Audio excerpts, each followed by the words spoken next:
Hello and welcome to part 8 of my Journeyman series, which has become the Torquay series, and I've just completed the season at long last after the hiatus for my college work, and we have come in 12th position, which was rather unfortunate considering how well we were doing in the last episode, and I can tell you why we couldn't really keep up with the promotion race, but at the end of the day, 12th is an improvement of what I got from last season, and the board are satisfied with all of that. So, I can safely say I will get another go with the with the Torquay Seagulls.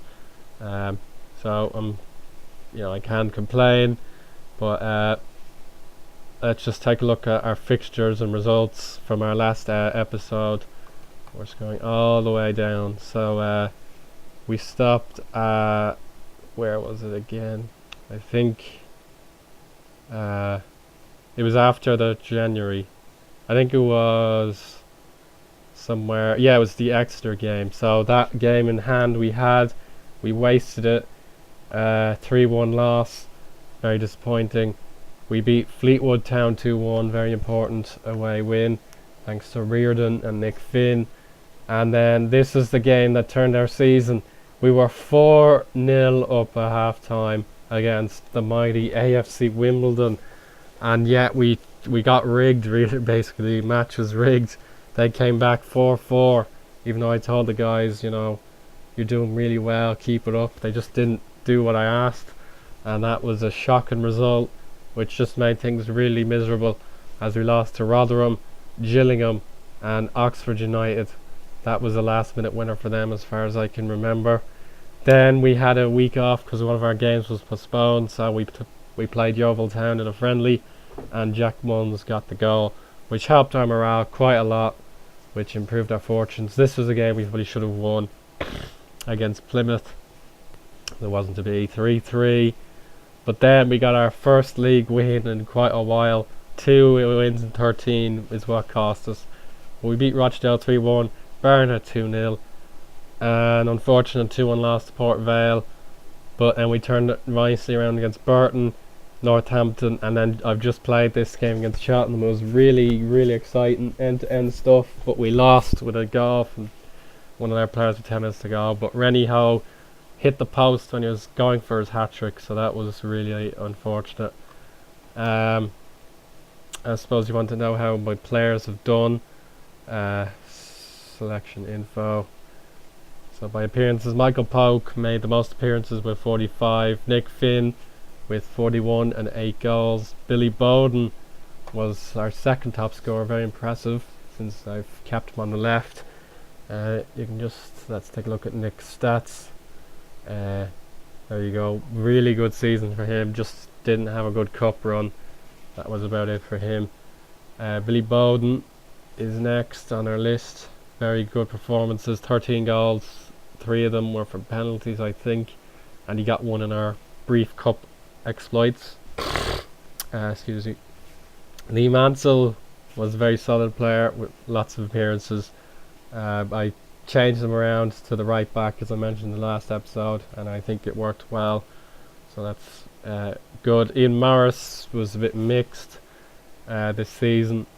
He started to decline in fortunes a little bit, as you can see there.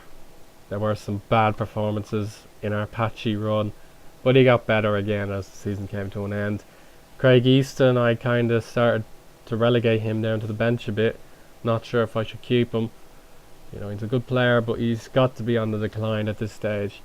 He had a good season, so I'll think about that one. Joe Osler has had 36 appearances, which is really good for a young fella, and I hope to keep him as a number 1 defender at some stage this season.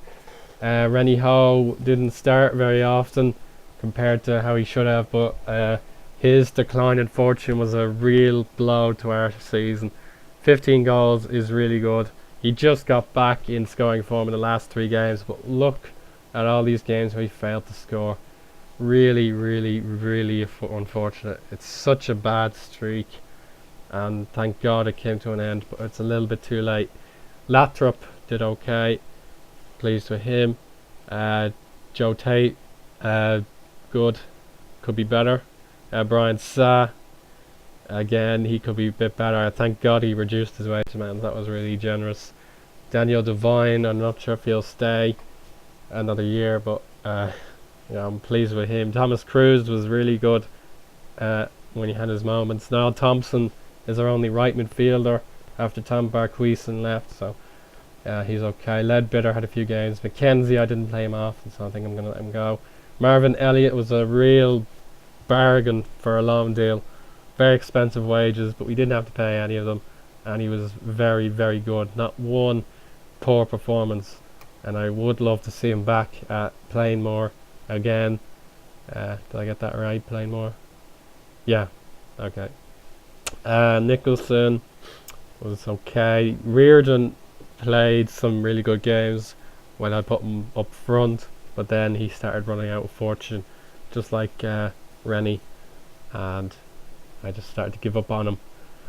Ray Spear, I think he's a bit unlucky not to have had a game in God knows how long. Look at that, very few games.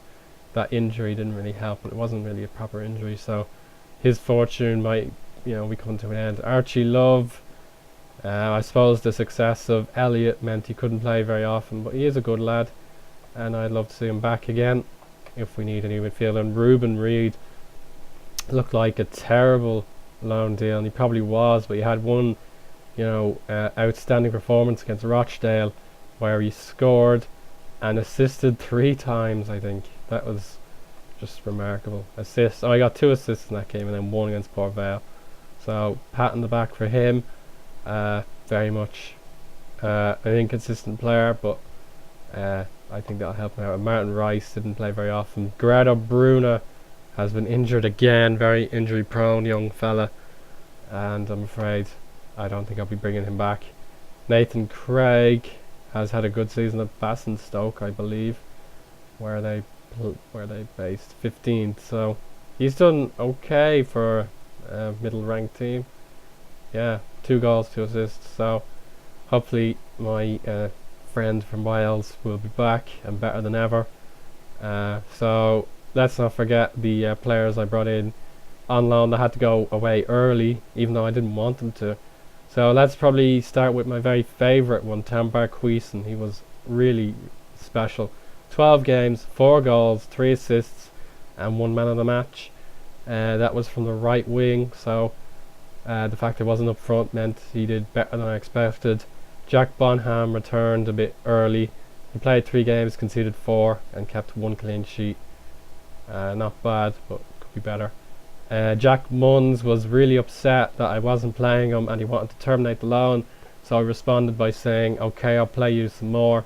And even though he played only 4 times, regretfully, he scored 2 goals and 2 assists, so I hope he doesn't hate me too much that I can bring him back. And that's pretty much it for that segment. The financial situation is still dire.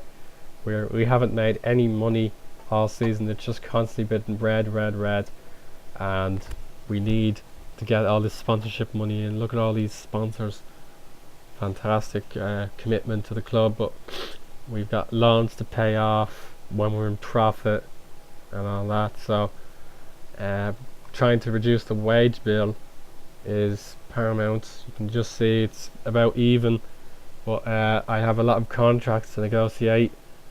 Who do I want to keep and who do I want to see quit is the important question. I suppose Tate and Finn and Ho are all guys I'd like to see kept.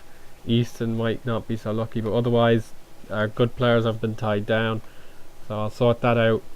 And I suppose my plans for next season, let's give it another go, keep the Torquay fans happy, and I should be able to complete a full season. But apart from that, there's nothing really else I can say. But certainly now that this season's over, I can start playing Football Manager 2012 again. I'm really looking forward to that. I've been putting it off since this game was released back in November, and I can't wait to bring you the Pentagon Challenge in particular. That's the one I want to see return first, and then maybe a bit of San Marino too. But as far as I can tell, that is all I need to bring to you in this episode. There's nothing really special from our youth academy. I don't think we got some new guys in. I suppose our best one is the 4-star potential of Anthony Keogh as a right midfielder. That is what I'd like to see, but otherwise we've got plenty of contracts to do and see how many players are released from their clubs in the summer so that we can do more business. But anyway, that really should bring the episode to an end. Thank you very much for your time, and see you next season on FM 13 and on FM 12, which returns to my channel at long last. Cheerio.